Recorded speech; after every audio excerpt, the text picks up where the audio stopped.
Salut tout le monde, on se retrouve pour le dernier épisode consacré à mon histoire. Et oui, on arrive enfin au bout.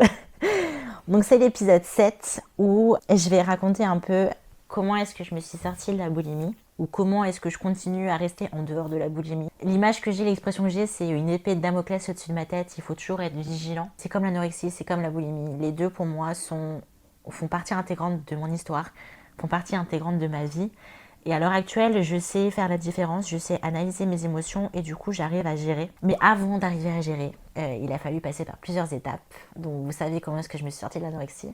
Et là, aujourd'hui, je vais vous raconter comment est-ce que je me suis sortie de la boulimie. Sachant que ma troisième année a commencé du coup en septembre 2020.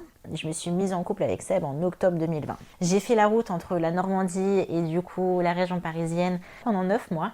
J'ai fait les allers-retours et c'est vrai que ça a été une période un peu compliquée parce que je me sentais bien quand j'étais avec Seb, je me sentais bien quand j'étais chez mes parents, mais il y avait quand même des périodes où mon corps me plaisait pas, où je faisais encore des crises de boulimie parce que beaucoup de stress, la troisième année, etc. Donc ça a été quand même un peu difficile à certains moments. Et c'est lorsque j'ai emménagé avec Seb que ça s'est quand même calmé. J'ai changé de préparateur à plusieurs reprises. Et d'ailleurs, souvent, il y a des personnes qui me disent « Ouais, Maureen, t'as changé beaucoup de préparateur. » Le truc, c'est qu'en fait, je pensais trouver chez le préparateur une solution pour me sortir de la boulimie.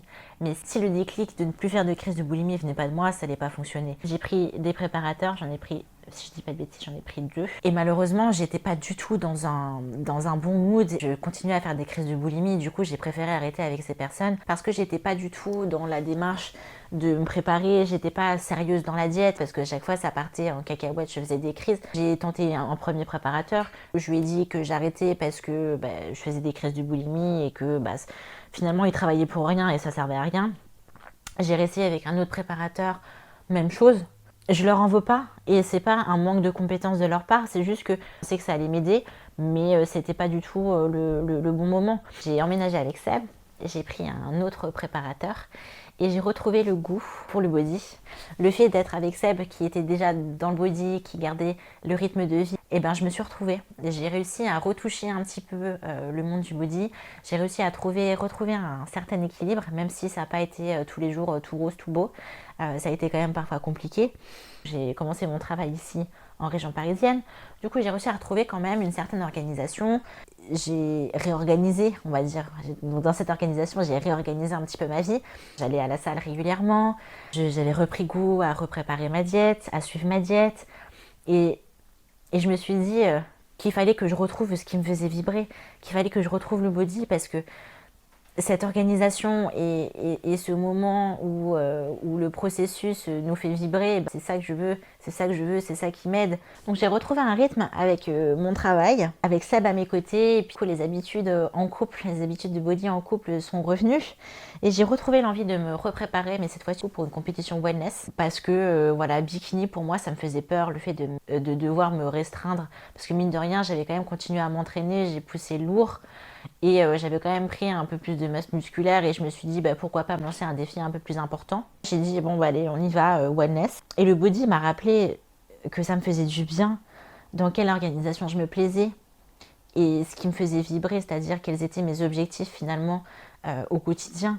Le dépassement de soi, l'organisation, la rigueur, retrouver un équilibre que j'avais perdu et retrouver surtout cette envie d'aller m'entraîner, cette envie de faire attention à ma diète, cette envie de prendre soin de moi et cette envie de me dire ouais je le fais parce que c'est pour moi, parce que j'aime ça et j'ai envie de progresser, j'en ai marre que ma vie soit dictée par les troubles du comportement alimentaire, je veux reprendre le contrôle sur ma vie et maintenant on y va, c'est fini. Au début c'était difficile de parler des troubles du comportement alimentaire avec Seb parce que j'avais honte, parce que c'est difficile quand t'as été athlète de dire que t'es incapable de te contrôler sur la bouffe et que t'es dans un mal-être pas possible, que tu te sens pas bien dans ton corps, parce que les gens d'un point de vue extérieur vont se dire ouais elle fait des crises, mais en fait non, c'est juste parce que elle sait pas se contrôler, elle mange et tout.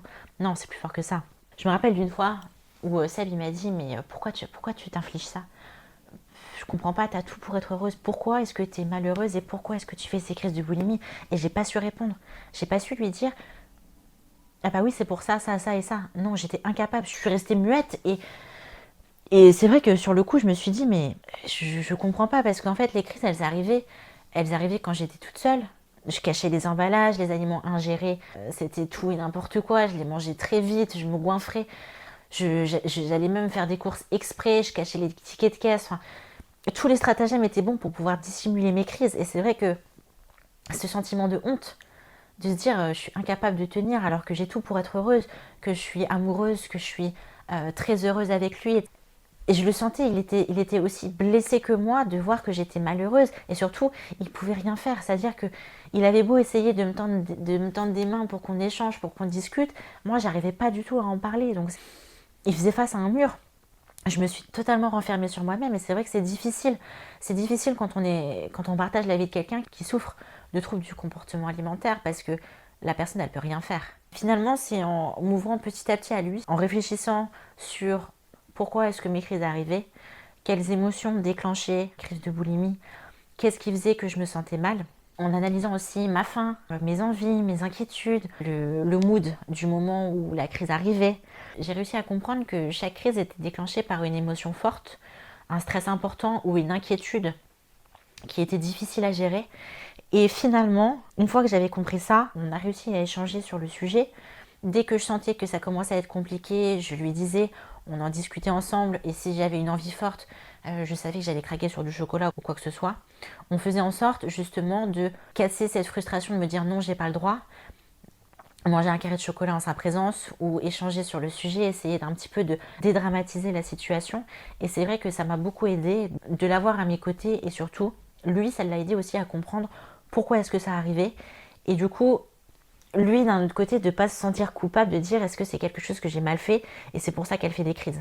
Voilà, ça n'a pas été simple parce que ça m'est arrivé quelquefois de faire des crises malgré tout, avec moins de compensation. Et petit à petit, j'ai réussi à sortir un peu la tête de l'eau. Je me suis préparée, j'ai fait ma compétition en wellness et malgré la diète qui avait été très difficile, très longue, beaucoup de cardio, etc., j'ai pas refait de crise parce que finalement j'avais appris de toutes les crises que j'avais pu avoir. Est-ce qu'il y avait des éléments qui venaient déclencher les crises? Si c'était le cas, alors essayer de dédramatiser la situation, échanger, faire autre chose, sortir, prendre l'air ou de me dire est-ce que j'ai faim? Alors si j'ai faim dans ce cas-là, tant pis, j'avance mon repas. Enfin voilà, il y avait plein de choses que j'ai mises en place pour justement essayer de limiter les crises. Donc ça a aidé. Voilà, il y a plein de petites techniques comme ça que j'ai utilisées qui m'ont aidé petit à petit à gérer mon apport alimentaire, surtout en repas libre, et surtout à gérer la frustration et à gérer les envies. Ça a été long, fastidieux, avec des rechutes comme j'ai pu le dire, mais ça vaut le coup de s'en sortir. À l'heure actuelle, je fais plus de crise. Ça m'est arrivé quelquefois d'avoir des petits craquages, mais ça a été surtout de la gourmandise. Mais mine de rien, le fait d'avoir retrouvé le body, le fait d'avoir retrouvé mon équilibre entre la salle, entre la diète, entre des moments plaisir quand même, tous ces éléments ont contribué à faire que je n'ai plus ressenti le besoin de me remplir, je n'ai plus ressenti ce besoin de calmer une émotion par la nourriture puisque j'arrive à prendre du recul, à analyser la situation et justement à dédramatiser quand quelque chose ne va pas. J'ai aussi travaillé sur l'aspect psychologique avec des thérapies qui m'ont aidé à me détacher de mes troubles du comportement alimentaire. C'est des choses qui ont été difficiles. Et aujourd'hui, le fait de faire ces vidéos, ça fait aussi partie je mets mes troubles du comportement alimentaire dans mon bagage et le bagage, je l'emmène avec moi. Ce qui m'est arrivé, alors c'est arrivé, j'ai beaucoup souffert, mais ça a fait de moi la femme que je suis aujourd'hui. C'est-à-dire que sans ça, je pense que je ne serais pas là où j'en suis. Sans ça, j'aurais pas rencontré Seb. Sans ça, je n'aurais pas connu le monde du bodybuilding. Donc aujourd'hui, je remercie les troubles du comportement alimentaire parce qu'ils m'ont permis de devenir la femme que je suis. Mais je leur dis au revoir parce que finalement, ils font partie de moi. Mais c'est comme s'ils étaient avec la petite fille qui était en moi. C'est-à-dire que mon insouciance, elle reste là. Ils restent marqués en moi. Mais ils ne déterminent pas ce que je fais, ce que j'ai envie de faire. Et surtout, ils ne me bloquent pas dans mes ambitions, dans mes projets.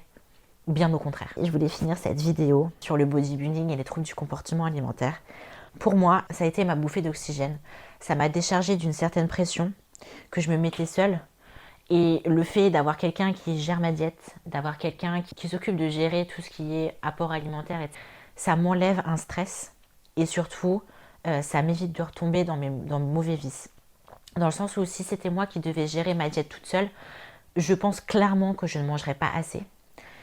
Et en conséquence, je pense que ça provoquerait des crises. je retomberais dans les mauvaises habitudes que j'avais quand j'étais en région parisienne après le premier confinement. Dans le sens où je mangerais très peu dans la journée, arrivé au repas, ça partirait en crise, et ainsi de suite, cercle vicieux, culpabilité, honte. Je mange pas le lendemain, mais du coup je refais une crise, etc. etc. Et cette dynamique-là, je sais que elle reste présente, mais je n'ai plus du tout ce besoin, comme je l'expliquais tout à l'heure, de me remplir de nourriture ou quoi que ce soit. J'arrive à gérer, j'ai une alimentation qui est suffisante, j'ai une pratique sportive qui est épanouie, je kiffe ce que je fais tous les jours. Je me sens bien dans mes baskets, je suis bien dans mon couple, je suis heureuse. Et pour le coup, je sais que certaines personnes diront que dans le bodybuilding, il y a quand même un contrôle. Je suis d'accord. On contrôle notre corps, on contrôle notre poids, on contrôle notre alimentation. Mais pour moi, le body, il m'apporte plus qu'il ne m'enlève. Il m'apporte accomplissement, motivation, dépassement de moi, envie de faire mieux, envie d'être meilleure. Je me sens femme, je me sens belle et je m'aime. Et c'est important de le dire parce que quand on souffre de troubles de comportement alimentaire, on a tendance à dénigrer et à détester notre corps. Mais notre corps, il est important et c'est important d'en prendre soin. Et moi, avec le body, j'en prends soin. S'il n'y avait pas le body, je sais pertinemment que je serais toujours dans les troubles du comportement alimentaire et que mon corps, je n'en prendrais pas soin. Peut-être que pour certains, c'est de la frustration, c'est quelque chose d'imposé. Mais pour moi, le body, c'est mon équilibre.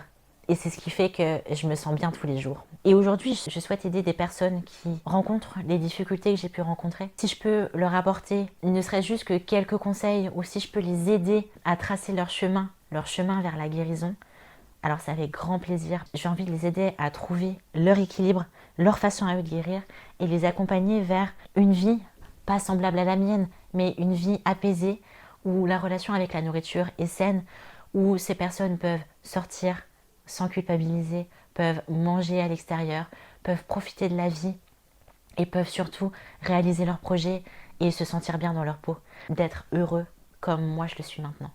Donc voilà, vous savez toute mon histoire. Je suis très heureuse d'avoir partagé ça sur YouTube. J'espère que ça vous aura plu.